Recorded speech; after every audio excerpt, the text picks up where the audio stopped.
Here's Brody Brazil. I just want to let you know that 1-833-4-BRODY is the voicemail line, and you can call in literally from anywhere in the world. I'll have proof of that in just a second, but I listen to all of your calls.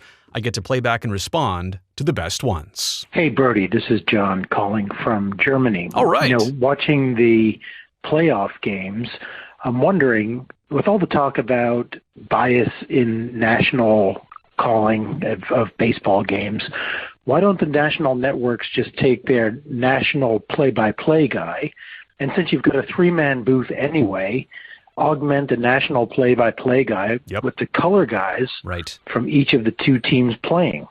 That way, they know the history, they know the stories, and they can transmit it to a national audience better than somebody who's just been parachuted in from ESPN or one of the national networks for that particular series. Seems to me like adding the two local color guys with a national play-by-play guy would, A, balance out any kind of charges of announcer bias, and B, create a better product with more meaningful insights during the course of the game. Anxious to hear your thoughts. John, thank you. I think you answered everything I would have to say. I think you nailed it, John. I'm going to add to this in just a second, but let me just establish this before I get to anything too deep.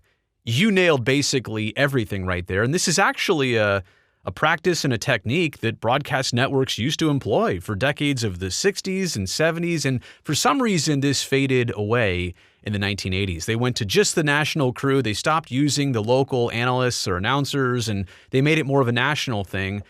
I think they should go back to exactly what you're suggesting for those exact same reasons. Now, let me, as we establish what might fix a national broadcast booth, let me also establish that national announcers and a national production crew, they are so polished, they are so professional, they have all the resources from telestration and cameras that are on the field. I'm talking about a baseball broadcast here. Replays from every single angle, super slow motion from every single angle. If you don't like or you do like some of the interviews they do in the dugout, that's fine too, but they have so much access, so much production value, so many resources, and I think, obviously, national announcers are among the very best at what they do.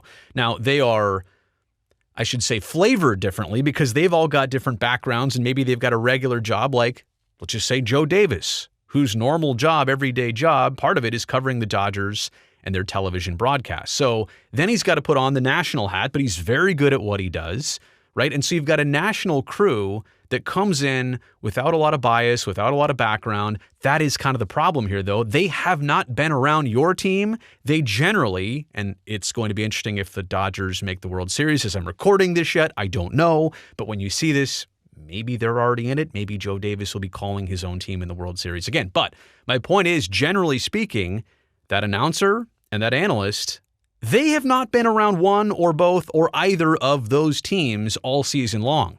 And for the fans who are watching their team play, it's like, wait, how come you didn't know about our cleanup hitter's struggles in July? You're talking about like his season's been on fire and he's had no adversity, or you missed the game where our shortstop made 3 errors in June, and we're not talking about that, or there's an easy reference here and you're not bringing it up, or you're only talking about the other team more than our team. Like, there are all these imbalances and points of education that are sometimes missed and experience that are missed because, look, they just haven't been around. So I do want to say there's twofold here of the issue. Number one, the announcers are very good. They've got a lot of resources, but no. Number two, they haven't been around your team all season long. In fact, I'm going to throw in a number 3 here. They also have one of the most difficult jobs of calling games, because if you're technically representing a fan base, like, you can kind of lean into your fans and you know them and you can kind of say things and root for your team. But these national announcers, they have to be super neutral, which nobody is really used to, right? You watch your team all season long, your announcers, they kind of lean into your preferences. And now, wait a second, you're getting excited to announce a home run hit by a guy on the other team? And that's interesting, too, for Joe Davis, how he handles those moments and those situations. He's a Dodger guy. How can you not be a Dodger guy? You're around that team all season long. Then you call a national game involving the Dodgers and somebody from the American League hits a home run in the World Series. How do you portray that to a Seattle audience, or maybe it's going to be a Toronto audience, probably a Seattle audience. But you understand, like, how do you do that fairly and evenly? Nobody's used to that. It's nearly impossible. So I want to go back to the entire solution of this.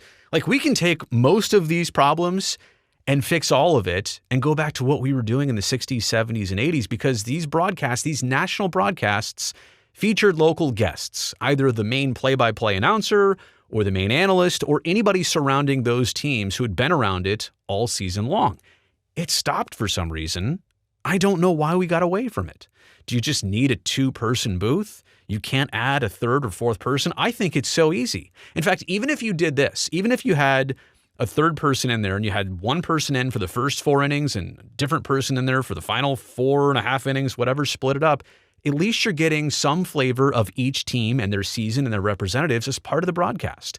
This is not only the fix, but I think if we're really looking to shake up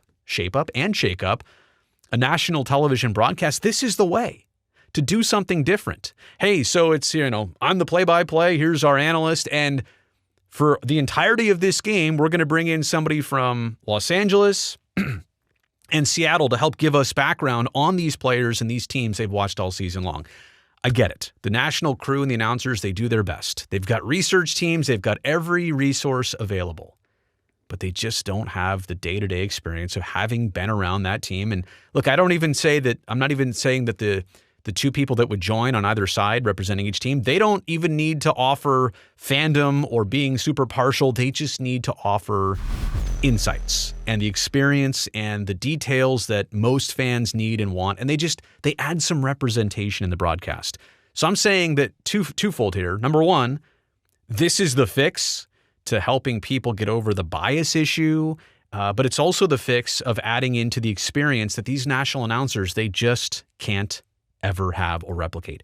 I've seen this firsthand. I mean, from somebody who's worked in this industry and profession, I've seen announcers get criticized wrongfully, like they're doing the best they can, but they're in a lose-lose situation. If you add some of the local flavor to the national broadcast when they're on, then it becomes more like a win-win situation. Let me know what you think about this. I probably expanded way too long, 7 or 8 minutes, but I really do feel passionate that this is something national broadcasts should go back to, especially baseball, and especially in a time like with the World Series coming up. All right, let me know what you think in the comments section below. Thumbs up on the video. Don't forget to subscribe. I would love to see you back here next time.